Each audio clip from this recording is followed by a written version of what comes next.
योगेशजी, मी विचारतो तुम्हाला, आज निघालेली GR आणि आंदोलनाचा झालेला यशस्वी शेवट असं म्हणलं जातं, सरकारनं फसवलंय का मराठ्यांच्या पदरात लढ्याच्या प्रमाणात आपल्याला काही मिळालंय? हे बघा, मनोजदादांच्या सारख्या प्रामाणिक नेतृत्वानं मला तो GR तपासून घ्यायची जबाबदारी दिली होती. काय याच्यात बघा, काय उणिवा असतील तर सांगा. आणि तिथंच आम्ही तपासलो. त्याच्या शब्दांमध्ये बऱ्याचपैकी पद्धतीने फेरफार केला गेलेला आहे, त्याच्यामध्ये कन्फ्युजन ठेवलं गेलेलं आहे, जेणेकरून येणाऱ्या हजारो मराठ्यांना, येणाऱ्या अनेक पिढ्यांना त्याचा त्रास होणार आहे. मनोजदादांना अनेक वकिलांनी घेरले आणि त्यांना मिसगाईड केलेलं आहे. माझं असं स्पष्ट म्हणणं आहे की सरकारनं आपल्याला फसवलेलं आहे.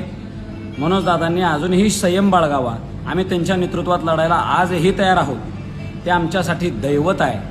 पण त्या GRचा बारकावा जर आपण वाचला तर आपल्याला त्याच्यातल्या अनेक उणिवा लक्षात येतील.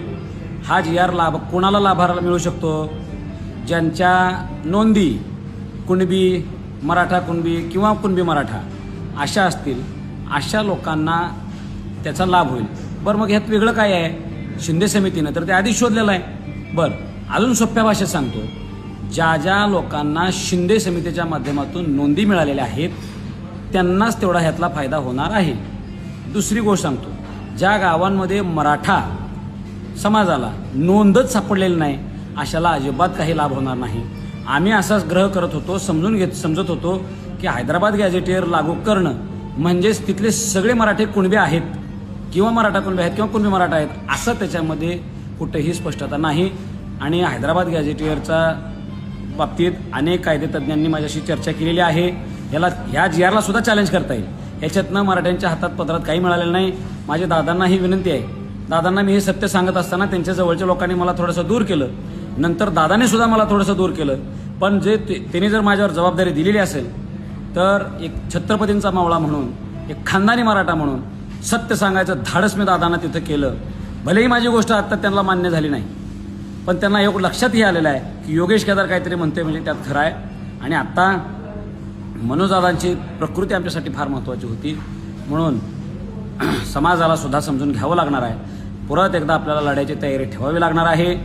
मनोजदादांसारखा हिरा आपल्याला गमावून चालायचा नाही. त्या नेतृत्वासारखा प्रामाणिक नेता नाही, हे माझं मत आहे. फक्त त्यांना काही लोक मिसगाईड करतात आणि शेकडो आत्महत्या झालेल्या, शेकडो लोकांच्या केलेल्या त्यागातून करोडो रुपये खर्च करून आत्ता जे काय आम्ही मुंबईला दाबलं होतं, सरकार घाबरलं होतं, न्यायालय सुद्धा घाबरलं होतं.